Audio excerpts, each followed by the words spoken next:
First ever factory outlet Mukunda jewellers Kukatpally, Khammam, Kothapet, Somajiguda, Hanumakonda and Suchitra. గురుగారు, షడ్గ్రహ కూటమి, సూర్యగ్రహణం, శని మీనరాశిలోకి ప్రవేశించడం, పైగా మనకి అమావాస్య కూడా రావటము. మరి వీటన్నిటి పైన ప్రభావం మనకి ఎలా ఉండబోతుంది? పైగా అన్నీ కూడా ఒకేసారి మార్పు చెందనున్నాయి కదా. అయితే ముఖ్యంగా సూర్యగ్రహణం అన్నది మన భారతదేశం పైన ఎంతవరకు ప్రభావం చూపించనుందంటారు? సూర్యగ్రహణం అనేటువంటిది మన భారతదేశంలో కనిపించదు. ముఖ్యంగా America, Canada, Mexico, Denmark, Antarctica సంబంధించి ఓషన్ సంబంధించినటువంటి దేశాలలో ఇది ఎక్కువగా కనిపిస్తుంది.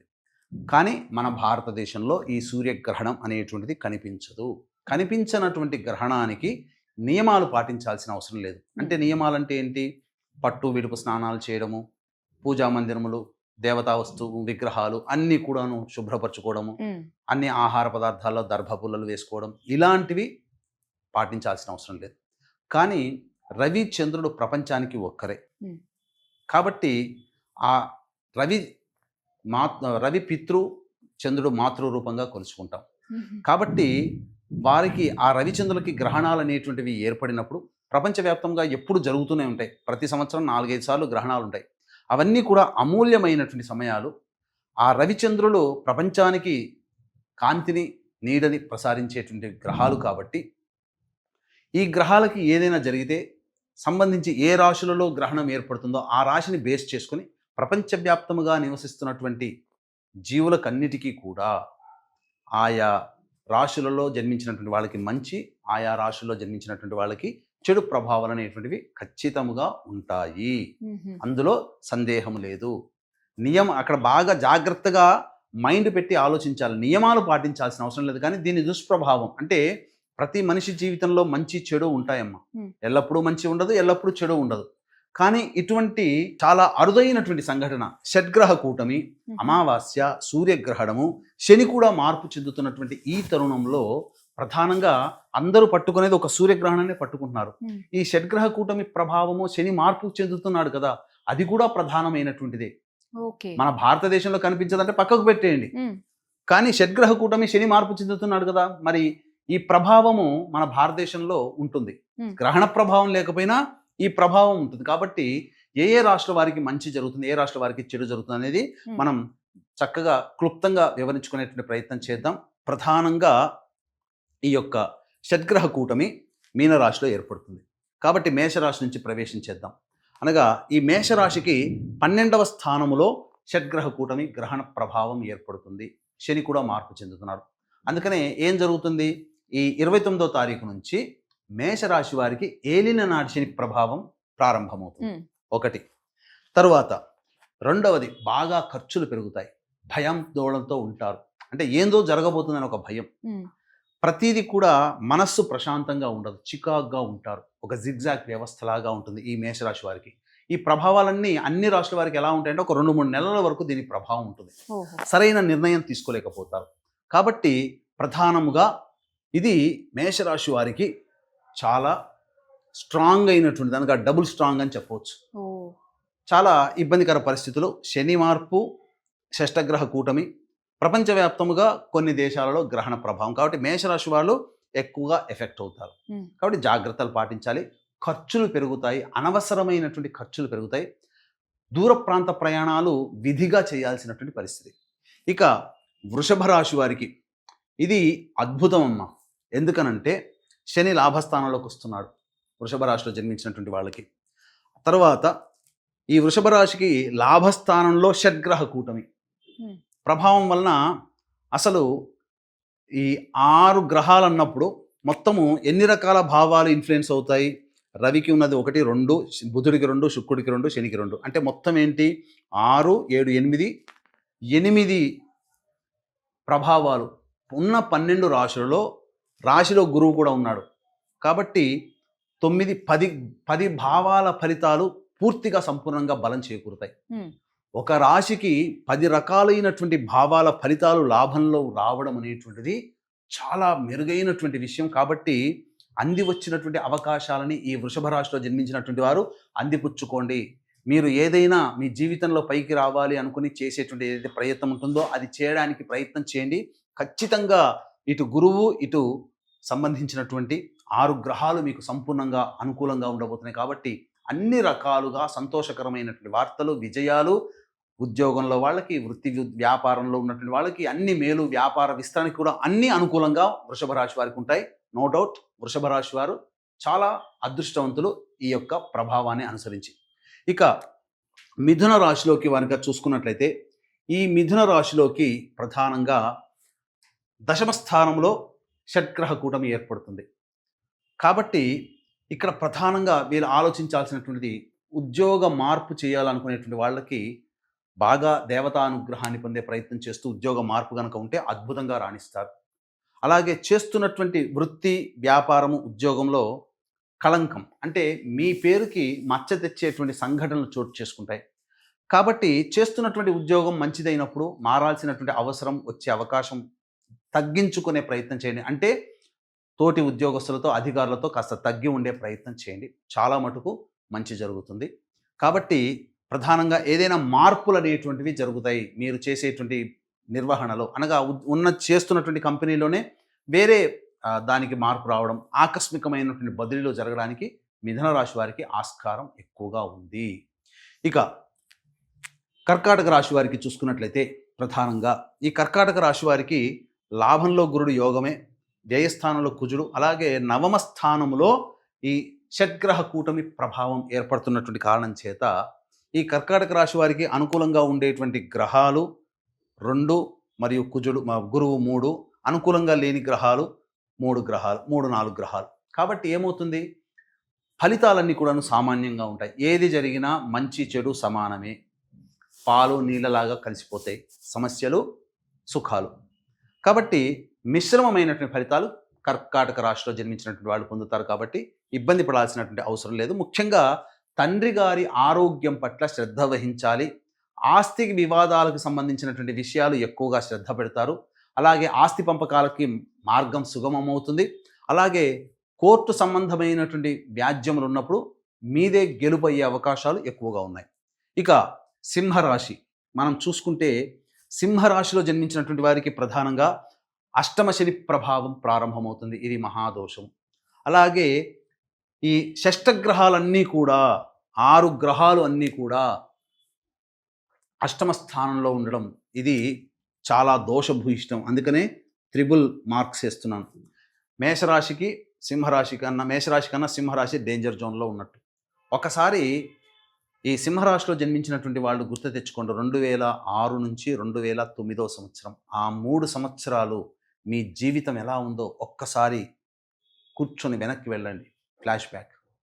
చెరుకు గడ పిప్పి చేస్తే చుక్క కూడా లేకుండా ఎలా జీవితం స్క్వీజ్ అయిపోయిందో అలాంటి సంఘటనలు కొన్ని జరగడానికి శని మార్పు, అలాగే షడ్గ్రహ కూటమి, గ్రహణ ప్రభావము, అమావాస్య రోజున జరుగుతున్నటువంటిది కారణం సింహరాశి వారికి.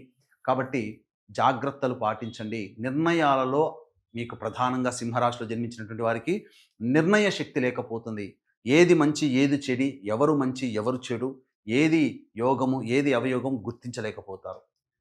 కాబట్టి తద్వారా మంచి మంచి నిర్ణయాలని, అవకాశాలని వదులుకోవడం కానీ, చెడు నిర్ణయాలు, చెడు చేసేటువంటి విషయం ఎక్కువగా పట్టించుకోవడం కానీ తద్వారా చాలా మటుకు నష్టపోతారు. ముఖ్యంగా ధనపరముగా ఎవరికి అప్పులు ఇవ్వకండి, మొహమాటానికి పోకండి. మీరు ఏదైనా చెయ్యాలనుకున్నప్పుడు పెద్దల సహాయ సహకారాలు 1-2 సార్లు ఆలోచించి చేయండి తప్ప గుడ్డిగా నాకు అనుభవం ఉంది, నాకు ఎక్స్పీరియన్స్ ఉంది, నేను తోపు అనుకుంటే సింహరాశిలో ఉన్నవాళ్ళు అధఃపాతాళానికి వెళ్ళిపోతారు. అదొక్కడి గుర్తుపెట్టుకోండి దయచేసి సింహరాశిలో జన్మించినటువంటి వారికి. ఇక కన్యా రాశిలో జన్మించినటువంటి వారికి చూసుకుంటే ఈ షడ్గ్రహ కూటమి ప్రభావం వలన సప్తమ రాశిలో ఈ షడ్గ్రహ కూటమి మరియు కేతు మొత్తము 7 గ్రహాల యొక్క ఎఫెక్టు. మొత్తము చెప్పాలి అని అంటే ఒక రకంగా 9 గ్రహాలు ప్రభావము ఈ కన్యా రాశి మీద ఉంటుంది. కాబట్టి చాలా అద్భుతం. ఒక విధంగా మంచి చేసుకోవాలనే ఉద్దేశంతో నీతి నిజాయితీ ధర్మాన్ని కట్టుబడి ఉంటే కన్యా రాశిలో జన్మించినటువంటి వాళ్ళకి 9 గ్రహాలు అనుకూలిస్తాయి. ఎందుకనంటే ఈ ఉన్నటువంటి 6 గ్రహాలు కన్యా రాశి మీద దృష్టి కేంద్రీకరిస్తాయి. 5వ దృష్టితో గురువు, 4వ దృష్టితో కుజుడు, ఈ రాశిలోనే కేతు ఉండడం. మొత్తం మోస్ట్ ఎఫెక్ట్ జొడాయిక్ సైన్ ఏది అయ్యానంటే కన్యా రాశిలో జన్మించినటువంటి వారు. సంతోషంగానే చెప్తున్నాను, నవ్వుతూ చెప్తున్నాను. ఎందుకనంటే 9 గ్రహాల ప్రభావం కన్యా రాశిలో ఉండడం అనేటువంటిది చాలా, ఒక రాశిలో 9 గ్రహాల ప్రభావం ఉండడం చాలా అరుదు. కాబట్టి గ్రహ కూటమి ప్రభావం వలన, కాబట్టి ఈ కన్యా రాశి వాళ్ళు ఒక మంచి నిర్ణయాలు తీసుకుంటే మొత్తం 100కి 100% అదృష్టవంతులు. చెడు నిర్ణయాలు తీసుకుంటే 100కి 100% దురదృష్టవంతులు. కాబట్టి నిర్ణయ శక్తి మీ మీదే ఉంటుంది. ఏది చెయ్యాలన్నా ఈ 3 నెలల్లో అన్ని విధాలుగా ధర్మ మార్గంలో ఉండండి. అసలు గ్రహాలన్నీ ఎవరు ధర్మాన్ని పాటిస్తాయో వాళ్ళకే ఓటు వేస్తాయి. కాబట్టి మిగతా రాష్ట్ర వారికి అన్నిటికీ ఎలా ఉన్నా కన్యా రాశి వారికి మాత్రం 9 గ్రహాలు మీకు ఓటేయాలి, 9 గ్రహాలు మిమ్మల్ని లేపాలి అని అంటే మీరు నిజాయితీగా ఉండండి. ఏమాత్రం కూడా అధర్మము, అలాగే ఏమాత్రము కూడా అసత్యము, ఏమాత్రము కూడా ఎవరికి చెడు చేయకుండా ఉండాలి అనే ఉంటేనే అధర్మము, అసత్యము, చెడు చేస్తే ఖచ్చితంగా అధఃపాతాళానికి వెళ్ళిపోతారు. మంచితనము, దేవతానుగ్రహాన్ని పొందితే అసలు 9 గ్రహాలు ఒక రాశికి అంత బలాన్ని ఇవ్వడం అనేటువంటిది చాలా అరుదుగా ఉంటుంది. ఆ 2 రోజుల పాటు ఖచ్చితంగా అదృష్టవంతులని చెప్పవచ్చు. ఇక తులారాశిలో జన్మించినటువంటి వాళ్ళకి ప్రధానంగా చూసుకుంటే యోగ కాలం. ఎందుకనంటే షష్టమ రాశి ప్రభావంలో ఈ గ్రహాలు ఉండడం వల్ల సంపూర్ణమైనటువంటి బలాన్ని ఇస్తున్నాయి. తులారాశిలో జన్మించినటువంటి వారికి ప్రధానంగా షష్టమ స్థానంలో పాపగ్రహాలైనటువంటి శని, రవి, రాహువు, క్షీణచంద్రుడు, ప్రధానంగా రాశ్యాధిపతి కూడా వక్రీకరించి ఉన్నటువంటి కారణం, అదృష్ట స్థానాధిపతి కూడాను ఉన్నటువంటి కారణం. ఈ కారణం చేత అద్భుతంగా వృషభ రాశిలో జన్మించినటువంటి వాళ్ళకి ఏ విధంగా అయితే గొప్పగా మంచిగా చెప్పుకున్నామో తులారాశి వాళ్ళకు కూడా అంత యోగించేటువంటి మంచి పరిస్థితులు అని చెప్పవచ్చు. కాబట్టి అన్ని రకాలుగా యోగ కాలము, ఉద్యోగము లభిస్తుంది నిరుద్యోగస్తులకి, అలాగే ప్రమోషన్లు జరుగుతాయి. వృత్తి ఉద్యోగాల్లో ముఖ్యంగా మీ ప్రత్యర్థుల మీద మీరు విజయాన్ని పొందుతారు. ఆ ఒక్క మాట చాలు మీకు ఆనందాన్ని కలగజేస్తుంది. ఇక వృశ్చిక రాశిలో జన్మించినటువంటి వాళ్ళకి ప్రధానంగా చూసుకున్నట్లయితే మిశ్రమమైనటువంటి ఫలితాలు పొందుతారు. ప్రధానంగా చూసుకుంటే భూ సంబంధమైనటువంటి వివాదాలు ఎక్కువగా అవుతాయి. అలాగే ఈ యొక్క సంబంధించినటువంటి బద్ధకం పెరగడము వృశ్చిక రాశిలో జన్మించినటువంటి వారికి శుభ అశుభ, కర్కాటక రాశుల వల్లనే శుభ అశుభ మిశ్రమ ఫలితాలు ఈ యొక్క వృశ్చిక రాశిలో జన్మించినటువంటి వారు పొందుతారు. ముఖ్యంగా అర్ధాష్టమ శని ప్రభావం నుంచి బయటపడతారు. కావున ఒక 2-3 నెలల వరకు కూడాను ఆనందదాయకమైనటువంటి పరిస్థితిని చక్కగా వృశ్చిక రాశిలో జన్మించినటువంటి వాళ్ళు పొందుతారు. ఇక తదుపరి ధనుస్సు రాశిలో గనక వచ్చినట్లయితే ఈ ధనుస్సు రాశి నుంచి 4వ స్థానంలో 6 గ్రహాల యొక్క ప్రభావం, దుష్టగ్రహాలు ఎక్కువగా పాపగ్రహాలు ఎక్కువగా ఉన్నటువంటి కారణం చేత పాప ఫలితాలు ఎక్కువగా పొందడం, అంతేకాకుండా అర్ధాష్టమ శని దోష ప్రభావం ఉండడం, రాశ్యాధిపతి అయినటువంటి గురుడు ప్రధానంగా షష్టమ స్థానంలో ఉండడం, అలాగే కుజుడు స్తంభించి ఉండడం, కేతువు. ఇక్కడ మనం చెప్పుకున్నట్టుగా మోస్ట్ ఎఫెక్ట్గా 9 గ్రహాల యొక్క ప్రభావము అన్నాం కదా. కాబట్టి ఇక్కడ ప్రధానంగా ఈ 9 గ్రహాలు కూడాను అనుకూలంగా లేనటువంటిది. అనుకూలంగా మరల్చుకుంటే కన్యా రాశి అనుకూలం, అనుకూలంగా వద్దనుకుంటే కన్యా రాశి కూడా చెలి ఫలితాలు. కానీ ఈ ధనుసు రాశిలో జన్మించినటువంటి వారికి 9 గ్రహాలు కూడా అనుకూలంగా లేవు. 4వ స్థానంలో 6 గ్రహాలు, 6వ స్థానంలో గురుడు, 7వ స్థానంలో కుజుడు స్తంభించి ఉండడం, 10వ స్థానంలో కేతు. కాబట్టి ధనుస్సు రాశి వారికి కూడా మనం ఎక్కువగా అశుభ ఫలితాలు పొందే అవకాశం గోచరమవుతుంది. ఇక మకర రాశిలో జన్మించినటువంటి వాళ్ళకైతే ప్రధానంగా యోగించేటువంటి పరిస్థితులు సంపూర్ణంగా ఉన్నాయి. ఇంతకుముందు మనం చెప్పుకున్నట్టుగా 9 గ్రహాలు అనుకూలంగా ఒక రాశి మీద వీక్షణతో 9 గ్రహాలు అనుకూలంగా ఉంటే ఈ మకర రాశిలో జన్మించినటువంటి వాళ్ళకి గ్రహాలు ఉన్నటువంటి స్థితిని అనుసరించి మిగతా గ్రహాలన్నీ కూడాను ఉంటాయి. ఏదో సినిమాలో చెప్పినట్టుగా లాస్ట్ పంచ్ మనదైతే అన్నట్టుగా ఉన్నది కదా ఒక సినిమాలో. అలాంటిదే గ్రహాలన్నీ మనకు శుభాన్ని ఇవ్వడానికి ఉంటే మనకేంటి అన్నట్టుగా. ఎందుకంటే 3 గ్రహాలు, 3వ స్థానంలో 6 గ్రహాలు, 5వ స్థానంలో గురువు, 6వ స్థానంలో కుజుడు స్తంభించి ఉండడం, 9వ స్థానంలో కేతు. 9 గ్రహాలు ఇష్టం లేకపోయినా శుభ ఫలితాలని మకర రాశి వాళ్ళకి కట్టబెడతాయి. ఇక అంతా శుభంగా ఉంటుంది. వృషభ రాశి, తులారాశి, మకర రాశి వాళ్ళకి గోల్డెన్ ఆఫర్స్ అన్నీ కూడా. ఇక కుంభరాశిలో జన్మించినటువంటి వారికి చూసుకున్నట్లయితే ప్రధానంగా కుంభరాశిలో జన్మించినటువంటి వారికి 2వ స్థానంలో కుటుంబ స్థానంలో షడ్గ్రహ కూటమి, 4వ స్థానంలో గురువు, 5వ స్థానంలో కుజుడు మరియు 8వ స్థానంలో ప్రభావం కేతు. ప్రధానంగా ఏ గ్రహం కూడా అనుకూలంగా లేనటువంటి పరిస్థితి. ఖర్చులు ఎక్కువగా ఉంటాయి. కుటుంబ సభ్యుల మధ్య వాగ్వివాదాలు పెరుగుతాయి. ప్రధానంగా కుటుంబంలో చికాకులు పెరుగుతాయి. ధన నష్టం ఎక్కువగా ఉంటుంది. కంటికి సంబంధించినటువంటి బాధలు ఎక్కువగా ఉంటాయని చెప్పవచ్చు. ముఖ్యంగా ఈ యొక్క కుంభరాశిలో జన్మించినటువంటి వారు దంత వైద్యుడిని సంప్రదించాల్సినటువంటి పరిస్థితులు గోచరమవుతున్నాయి. కాబట్టి కుంభరాశి వారు కూడాను మోస్ట్ ఎఫెక్ట్గానే చెప్పవచ్చు. ఇక ఆఖరిదైనటువంటి మీనరాశి. ఇక ఈ మీనరాశిలోనే షడ్గ్రహ కూటమి కాబట్టి ప్రధానంగా మీనరాశిలో జన్మించినటువంటి వారు కాస్త ఇబ్బందికర పరిస్థితులు ఎదుర్కొంటారు. అంతేకాకుండా మీనరాశి వారికి ఈ రాశిలోనే గ్రహణము, శని మార్పు ఈ కారణం చేత అకస్మాత్తుగా చేంజెస్ ఇన్ లైఫ్ అని అంటారు. అనగా జీవితంలో మార్పులు అనేటువంటి అకస్మాత్తుగా జరుగుతాయి. కాబట్టి ఊహించనటువంటి సంఘటనలు జరుగుతాయి. కాబట్టి వచ్చేటువంటి మార్పుల్ని మీరు యాక్సెప్ట్ చేయడానికి రెడీగా ఉండండి. సక్సెస్ బాటలో ఉండడానికి మొక్కవోని ధైర్యంతో, ఆత్మవిశ్వాసంతో ముందడుగు వేయండి. ఏది వచ్చినా, ఎటువంటి సందర్భం వచ్చినా జాగ్రత్తలు తీసుకునే ప్రయత్నం చేయండి. అన్ని రకాలుగా యోగకాలంగా ఉంటుంది. అంతేకాకుండా దీనికి సంబంధించినటువంటి పరిహారాలు కనుక చేసుకుంటే చాలా మంచి స్థితిని పొందుతారని చెప్పవచ్చు. గురుగారు, మరి ఎవరైతే బాగాలేని వాళ్ళు ఉన్నారో రాసుల వారు ఎలాంటి పరిహారాలు చేసుకుంటే కొంచెం మంచి ఫలితాలు లభిస్తాయంటారు? యోగించేటువంటి రాశులు ఏంటంటే వృషభము, తుల మరియు మకరం. ఈ 3 రాశుల వారికి అన్ని విధాలుగా యోగకాలం. మధ్యస్థంగా ఉండేటువంటి రాశులు ఏందయ్యానంటే కర్కాటకము మరియు వృశ్చికము. ఇక మిగిలినటువంటి మేష, మిథున, సింహ, కన్య, ధనుస్సు, కుంభ, మీన. వెరసి చూసుకున్నట్టయితే వృషభ, తుల, మకర రాశుల వాళ్ళకి తప్పించి మేష, మిథున, కర్కాటక, సింహ, కన్య, వృశ్చిక, ధనుస్సు, కుంభ, మీన రాశిలో జన్మించినటువంటి వారికి ఈ యొక్క సంబంధించినటువంటి దుష్ప్రభావాలు ఎక్కువగా ఉంటాయి. కాబట్టి ఇది దాదాపుగా 2-3 నెలల పాటు యొక్క దుష్ప్రభావాలు ఉంటాయి. కావున ఏ సమస్యకైనా 2 రకాల పరిష్కారాలు ఉంటాయి. 1 దైవ పరిష్కారం, 2 మానవ పరిష్కారం. మానవ పరిష్కారం అంటే మనుష్యులుగా మనం తీసుకోదగినటువంటి చర్యలు. కాబట్టి ఎవరైనా కానీ వాళ్ళ ఇష్ట దైవము 1, వాళ్ళు ఇష్టపడే దైవం 2, వాళ్ళ కులదైవం 3, వాళ్ళ గ్రామ దైవం. ఈ 3 దేవతల్ని ఆరాధన చేయండి, విడవకండి. మొట్టమొదలుగా మీ కులదైవం ఏందో తెలుసుకోండి, మీ ఇంటి దైవం. తరతరాలుగా ఏ దేవుణ్ణి ఆరాధిస్తున్నారో అది తెలుసుకోండి, అది మీ కులదైవం. మీ గ్రామంలో ఉన్నటువంటి పొలిమేరులో మిమ్మల్ని రక్షించడానికే కాచుకొని కూర్చున్నటువంటి అమ్మవారు, దేవత ఎవరైనా కానీ అది మీ గ్రామ దేవత. 3వది ప్రధానంగా మీరు మెచ్చే, మీరు ఇష్టపడే దైవం. కాబట్టి ఈ 3 దేవతల్ని ఆరాధన ప్రతి నిత్యము కూడా కుటుంబ సభ్యులందరూ కూడా సూర్యోదయము, సూర్యాస్తమయ సమయంలో చేయండి. మీరు ఎక్కడున్నా చేయండి. మీరు ఆఫీస్లో ఉన్నా, ఎక్కడ ఉన్నా ఒక 10 నిమిషాలు కేటాయించండి. తప్పేముంది? మన ధర్మాన్ని మనం పాటిస్తున్నాం. ఎవడో ఏదో అనుకుంటాడని మనం చేయట్లేం. మిగతా మతాల వాళ్ళు పాటించట్లేరా? వాళ్ళు ప్రార్థనలు చేసుకోవట్లేదా? మనం ఎందుకు సిగ్గుపడాలి? పాటించండి.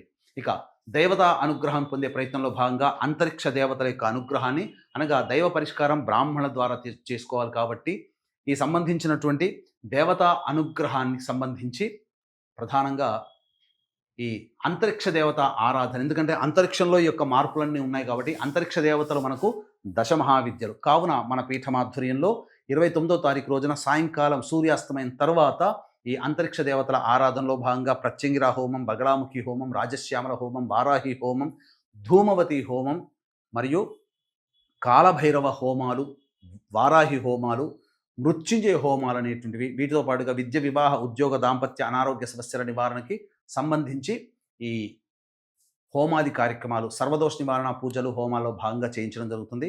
సాయంకాలం 5 గంటల వరకు కూడా మీరు ఈ యొక్క కార్యక్రమంలో మీ గోత్రనామాలు నమోదు చేసుకోవచ్చు. అవకాశం ఉన్న వాళ్ళు కార్యక్రమం తొందరతో కాంటాక్ట్ చేసి మీ పూర్తి వివరాలు తెలుసుకోవచ్చు. గురుగారు, షడ్గ్రహ కూటమి అలాగే సూర్యగ్రహణం, శని మీనరాశిలోకి రావడం వల్ల జరిగే మార్పులతో రాసుల వారు ఎలాంటి జాగ్రత్తలు, పరిహారాలు చేసుకోవాలనే విషయాలు మా అందరికీ తెలియజేసినందుకు ధన్యవాదాలు. సర్వం శ్రీ ఉమామహేశ్వర పరబ్రహ్మార్పణమస్తు.